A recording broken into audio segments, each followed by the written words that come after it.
It could possibly go two ways. If they have exposure to it, then it hits USDT, which from the get-go, there has been a lot of uncertainty towards USDT also because of how they collateralize their assets. So that's one thing I think people need to consider. Second is, if they're not connected to it, then all of this will just primarily just be sentiment. And once the dust clears, the dust settles, all of the uncertainty is out also from the Evergrande, then we get to see a much better scenario even for USDT and the crypto market in general.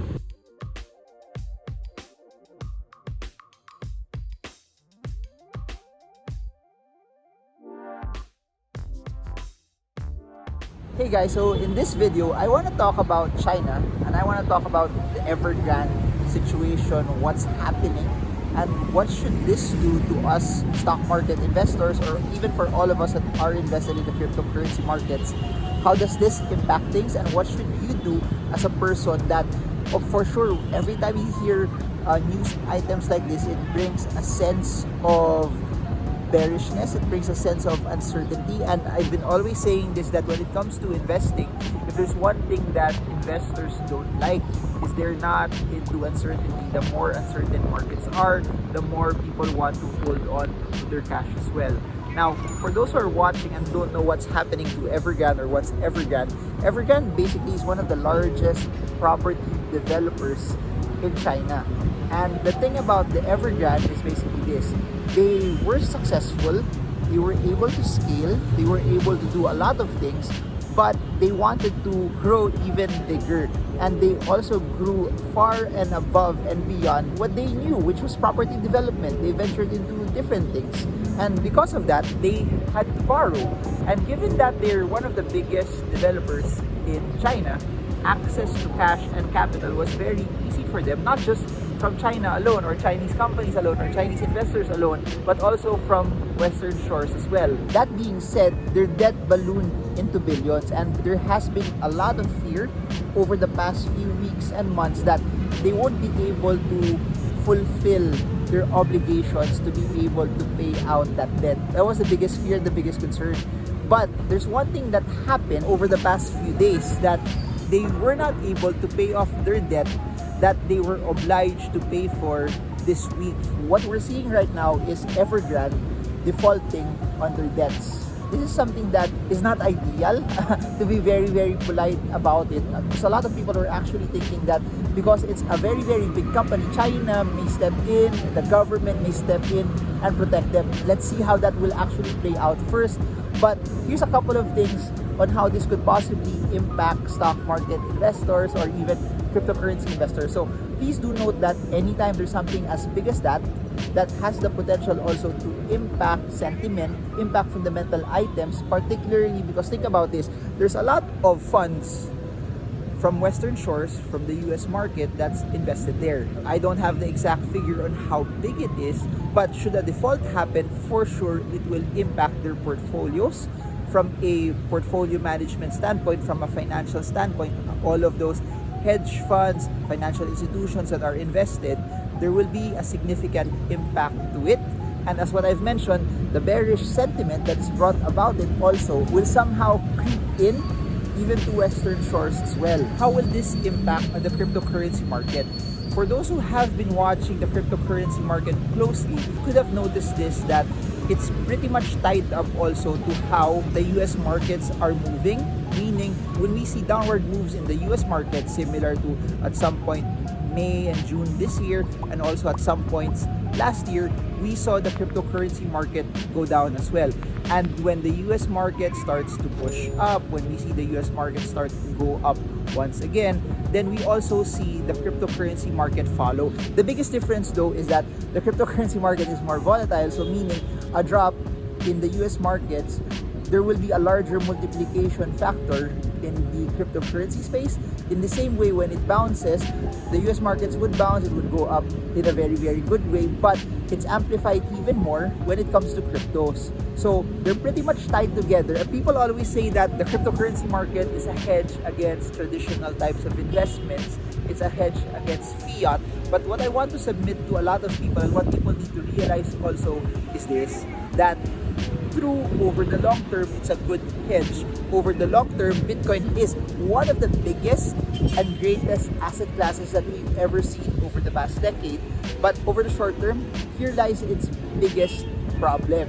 In the short term, it's pretty much connected to how the Dow Jones would move and also the S&P 500. So what can you expect?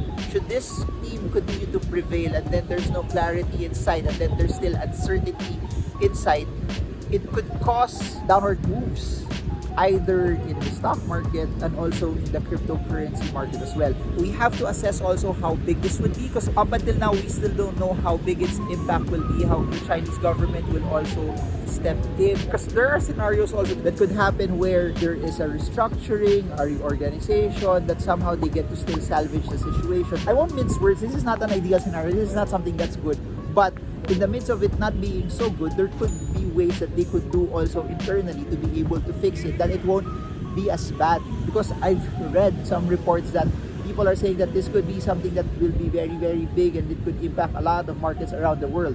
Now, I want to go very, very specific to cryptos. What a lot of people are fearing in the crypto space is basically this. USDT has a lot of commercial paper. I haven't really seen an exact report that ties USDT to Evergrande, but there's speculation from people that USDT, Chinese, Evergrande, Chinese, that there maybe could be a bit of an exposure to it. So I'm not sure about that. I'll update you on that when I get more clarity into this, but it could possibly go two ways. If they have exposure to it, then it hits USDT, which from the get-go, there has been a lot of uncertainty towards USDT also because of how they collateralize their assets. So that's one thing I think people need to consider.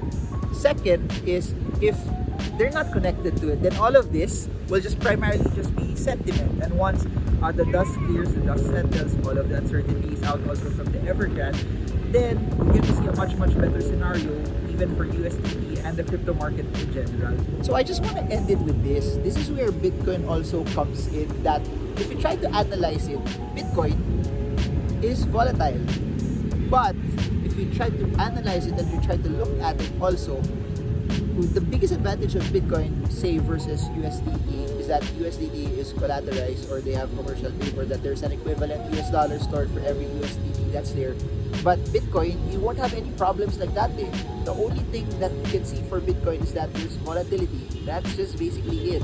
But when markets drop, should there be a drop from this because of this whole Evergrande situation, or if it spirals into something bigger, then of course there will be downward pressure even for Bitcoin, even for the cryptocurrency market. However, what I want to submit to you is, should it drop, it doesn't change Bitcoin. Bitcoin is still apex property. Bitcoin is still one of the greatest cryptocurrencies ever created.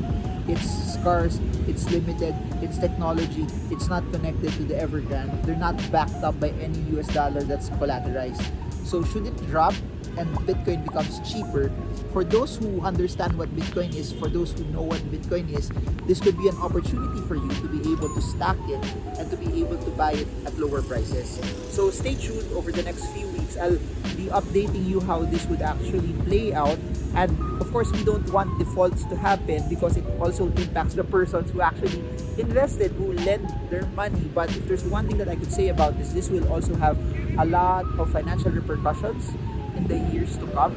A lot of new policies will be built because of this as well, and it will change the perception of how people would see China and investing in China as a whole. So there, drop your questions down below. If you have a plan, if you have a scenario on what you will do with this entire Evergrande situation, let me know. I want to hear your thoughts about it. We can't control what's happening to the Evergrande. It's something that's above and beyond our control. But what you can control is how you manage your emotions, how you deploy your capital, and then what do you do right now to be able to manage your risks as well. Because I'll say this over and over, in the midst of uncertainty, in the midst of risk, there's so much opportunity around still. So that's it for now. This is Marvin Germo. I hope this video helps you. Trade well, trade strong, trade smart. See you all again soon, and God bless you all.